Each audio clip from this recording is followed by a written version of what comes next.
बिस्मिल्लाहिर्रहमानिर्रहीम।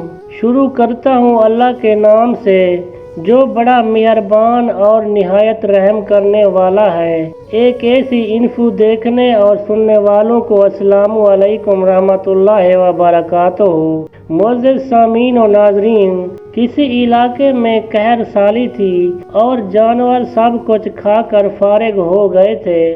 मजीद कुछ खाने को रहा ही न था। मवेशी मालकान बेहद परेशान थे। उस दौरान एक मस्जिद के मौलवी ने जुम्मे के खुतबे में निहायत यकीन के साथ ये बात बताई कि अल्लाह का नाम लेकर यानी बिस्मिल्लाह पढ़कर दरिया को हुक्म दिया जाए तो वो भी नाफरमानी नहीं करता। ये चरवाहे का शायद पहला जुम्मा था। ये बात उसके दिल में उतर गई, यकीन का दर्जा पा गई। उसने वापस आकर अपनी बकरियां खोली और सीधा दरिया पर चला गया। ऊंची आवाज से बिस्मिल्लाहिर्रहमानिर्रहीम पढ़ा और दरिया को कहा वो अपनी बकरियां चराने जा रहा है, अपने ऊपर से गुजरने दे। ये कहकर उसने अपनी बकरियों को लेकर और दरिया के ऊपर चलता हुआ दरिया पार कर गया। वो इलाका घास से भरा पड़ा हुआ था। दरख्तों के पत्ते भी सलामत थे क्योंकि किसी को वहां तक आने की रसाई नहीं थी। अब तो ये उसका मामूल बन गया कि वो बकरियां पार छोड़कर वापस आ जाता और शाम को जाकर बकरियां वापस ले आता। उसकी बकरियों का वजन दुगना होने लगा। लोग चौंक गए और उससे पूछा कि वो अपनी बकरियों को क्या खिलाता है।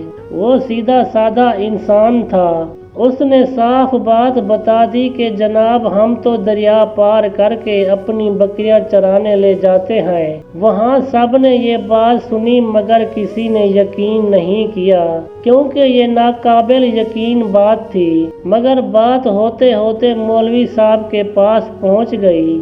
मौलवी साहब ने उस चरवाहे को बुलाया और सारा माजरा पूछा। उस चरवाहे ने मौलवी साहब को ही हवाला बना लिया कि मौलवी साहब मैं तो आपका शुक्रिया अदा करने वाला था कि आपने जुम्मा के खुतबे में जो नुस्खा बताया था कि बिस्मिल्लाह कहकर दरिया को भी हुक्म दो तो वो भी इनकार नहीं करता। मौलवी साहब हैरत से उसके चेहरे को देखते रहे। मौलवी साहब ने कहा भाई साहब ऐसी बातें तो हम हर जुम्मा में करते हैं, फकत उनका मकसद लोगों का ईमान बनाना होता है। मगर बकरियां वाला डटा रहा कि मैं तो बस बिस्मिल्लाह कहकर पानी पर चलता हूँ और बकरियों समेत दरिया के पार चला जाता हूँ। आखिरकार मौलवी साहब ने सुबह खुद ही तजर्बा करने की ठानी और चरवाहा भी आ गया। मजमा ज्यादा था। मौलवी साहब ने एक दो बार सोचा कि इनकार कर दूं, मगर वो जो लोग मौलवी साहब को कंधे पर उठा कर ले आए थे अब जोश से अल्लाह अकबर के नारे लगा रहे थे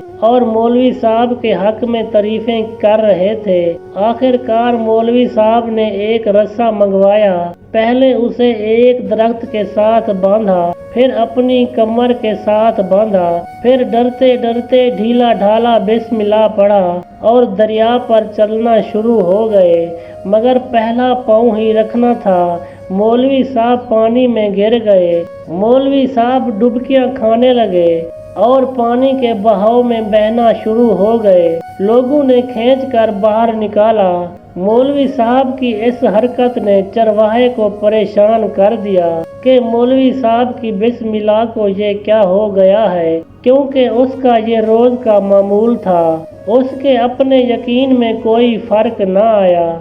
उसने बिस्मिल्लाह कहकर बकरियों को पानी की तरफ इशारा किया और खुद उनके पीछे चलता हुआ बकरियों को पार छोड़कर वापस आ गया। लोग उसे वली अल्लाह समझ रहे थे और उसके हक में नारे लगा रहे थे, मगर वो सीधा साधा इंसान था। वो मौलवी साहब के पास पहुंचा और कहा मौलवी साहब, मैं आपकी बिस्मिल्लाह की तारीफ से काफ़ी परेशान था, मगर पानी पर चलते हुए मुझे आपकी बिस्मिल्लाह की बीमारी का पता चल गया है। उस चरवाहे ने दरख्त से बंधी रस्सी की तरफ इशारा किया और कहा, मौलवी साहब, ये आपकी बिस्मिल्लाह की बीमारी है। बिस्मिल्लाह की बरकत को ये रस्सा खा गया है। आपको अल्लाह और बिस्मिल्लाह से ज़्यादा इस रस्से पर भरोसा था, लिहाजा अल्लाह ने भी आपको रस्सी के हवाले कर दिया। मौलवी साहब, आप भी कमाल करते हो। मैंने आपके मुंह से सुना और यकीन कर लिया, और मेरे अल्लाह ने मेरे यकीन की लाज रख ली, मगर आपने अल्लाह का कलाम सुना मगर यकीन नहीं किया, लिहाजा आपको अल्लाह ने रुसवा कर दिया। मोहतरम अजीज दोस्तों, यही कुछ हमारा हाल है। हमारी नमाजें और दुआओं का हाल भी हमारी हर एक इबादत यकीन से खाली है। मेरे दोस्तों, सोचिएगा ज़रूर। आमीन सुम्मा आमीन या रब्बुल आलमीन।